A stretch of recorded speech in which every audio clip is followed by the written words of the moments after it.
Sehingga kemudian ranji itu kadang-kadangnya asli tapi palsu. Untuk itu, sudah saatnya awak melakukan digitalisasi ranji. Assalamualaikum warahmatullahi wabarakatuh. Ada yang bertanya, bahasanya, kenapa ada konflik Minangkabau terhadap Sako, Pusako, dan Harato? Ambo coba melihat, problemnya itu, kalau awak lihat, bermulai atau bermula dari persoalan ranji. Ranji ikolah yang kemudian, adonan batu, adonan salah, adonan dibuat kemudian. Untuk itu, agar konflik Sako, Pusako, dan Harato tidak terjadi di Minangkabau, yang harus kita perbaiki, kemudian kita administrasikan secara batu, adalah bahwa ranji itu ada aturan pembuatan ranji, termasuk kalau ranji itu dibalah atau dibagi.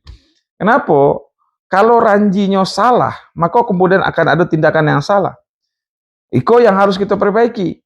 Nah, persoalannya adalah mengetahui ranji oleh limbago atau lembaga adat yang ada. Terkadang apa yang telah dikaluan oleh pengurus-pengurus atau para pendulu-pendulu itu tidak ada arsip kadang-kadang. Ada beberapa negara yang punya arsip bagus, tetapi lebih banyak yang indah. Sehingga kemudian ranji itu kadang-kadangnya asli tapi palsu. Untuk itu, sudah saatnya awak melakukan digitalisasi ranji. Walaupun akan ada yang mengecek bahwasanya ranji itu adalah rahasia. Rahasia apa? Rahasia kaum. Tidak menurut ambo.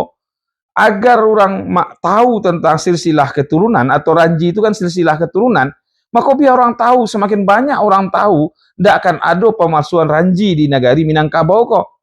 Untuk itu, yuk kita benahi administrasi kita, tidak bicara tentang pendataan tanah, administrasi tanah dan sertifikasi tanah aja. Kalau mau menata Minangkabau, mau menata kaum, kita balik gerakan kaum, mamak balik ke kaum, yang juga harus lakukan adalah pengarsipan ranji itu dilakukan secara digital. Sehingga orang tahu, apa lo salahnya orang tahu, neneknya, ko amaknya, ko datuknya, ko peteknya, aku anaknya ke bawah.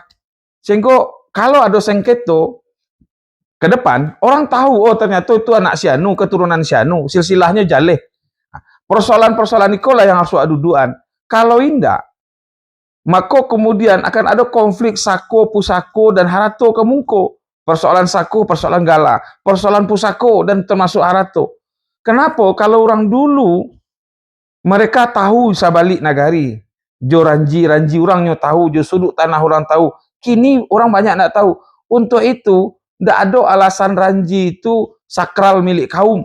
Tidak. Karena iko biar orang tahu. Dulu orang tahu je sudi rumah awak, orang tahu sudut tanah orang tahu. Kemudian Harato dan semua dan keturunan awak tahu. Agar apa? Agar tidak ada konflik ke depan. Yuk, mari kita benahi Minang. Selain balik ke kaum, mamak balik ke kaum, yang harus kita tata dan administrasikan secara batu, mekanisme membuat silsilah atau ranji, serta mengarsipkan secara digital. Sehingga nanti akan nampak yang sebenarnya silsilah keturunan. Agar tidak ada awak meninggalkan pakaru untuk anak datang, meninggalkan pakaru untuk anak cucu. Sekian, assalamualaikum warahmatullahi wabarakatuh.